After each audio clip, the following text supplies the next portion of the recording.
금나라의 시조를 신라라고 기록한 문헌들은 대부분이 송나라 사람들이 저술한 것이다. 현존하는 기록 가운데 가장 먼저 금나라의 시조에 대해 기술되어 있는 것은 송나라의 홍호가 저술한 송막기문이다. 1126년 금나라 군대가 송나라의 수도 개봉으로 밀려들었다. 놀란 송나라 희종은 화친을 구걸했지만 결국 수도 개봉은 1127년 금나라 군대에 점령당한다. 진화의 역사에서 가장 치욕적인 사건으로 평가받는 정강의 변이다. 정강의 변으로 북송은 멸망하고 희종과 흠종은 금나라의 포로로 끌려갔다. 1129년 홍호는 남송 고종의 명을 받고 두 임금의 석방교섭을 위하여 금나라로 갔다. 그러나 홍호도 금에 의해 억류되고 만다. 홍호는 이 시기에 금나라 완안부의 귀족인 완안희운의 자식들을 가르치며 금나라 귀족들과 교류했다. 홍호는 15년 후 남송으로 돌아왔고 억류 생활 동안 알게 된 사실들을 바탕으로 송막기문을 저술했다.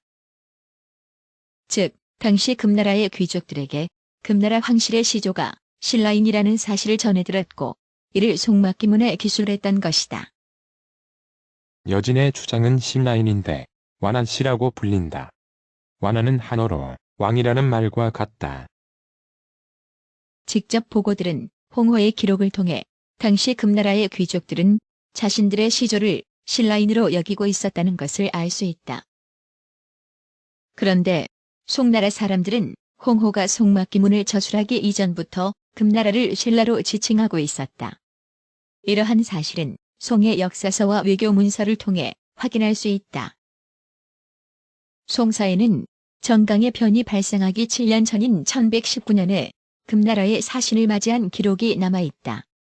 주목되는 점은 금나라의 사신들을 맞이했을 때 신라 사신을 대하던 예법으로 맞이했다는 것이다.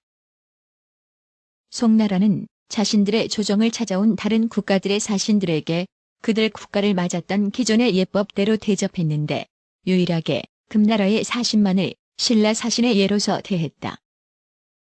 선화원년 금나라 사신 이선경 등이 왔다.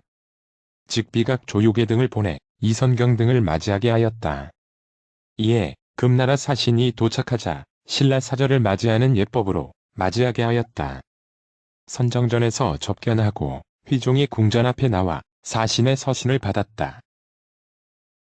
송나라 사람들이 당시 금나라를 신라로 인식하였기 때문에 금나라 사신에 대한 예법을 신라 사신에 대한 예법으로 행한 것이다. 금나라가 자국이 신라의 후예임을 내세우고 이러한 예법을 요구했을 수도 있다. 멸망한 지 200여 년이 된 신라의 사절에게 행했던 외교 의례를 금나라에 다시 사용한 것은 금나라를 신라와 동일시했다고 볼 수밖에 없다. 남송의 서몽신에 의해 편찬된 삼조북맹회편에도 금나라를 신라로 지칭한 기록이 있다. 신라인 사신을 인견하는 예를 멈추고 숭정전에 들어가 접견하였다. 임금은 궁전 뜰에서 승로 등이 올린 국서를 받았다. 금나라가 세워지기 이전의 명칭인 여진을 신라로 부른 기록도 존재한다. 송나라는 무역상들이 허락 없이 외국과 거래하는 것을 금지하는 편칙을 제정했다. 이 편칙의 내용에 고려와 함께 신라라는 명칭이 함께 나타난다. 해로를 이용하여 상업활동을 하는 무역상들은 고려, 신라 및 등주, 레주의 경계에 가서는 안 된다. 송나라에서 제정된 편칙들 가운데에서 시행 시기가 가장 빠른 경력 편칙은 1035년에 제정되었다. 가장 이른 시기의 편칙도 작성된 시기가 신라가 망한 지 100여 년 후인 것이다. 따라서 여기에 나오는 신라라는 명칭은 935년에 멸망한 신라라고 볼 수 없다. 이 신라는 다름 아닌 여진이었다. 해도로부터 개하에 들어가거나 고려, 신라, 등주, 레주로 가는 자는 도형 2년과 500리 편관에 처하며 북계로 가는 자는 2등급의 처벌을 더하고 2000리의 유배에 처한다. 송막기문이 나오기 이전에 송나라의 집권 세력은 금나라를 이미 신라의 후예로 생각하고 있었다.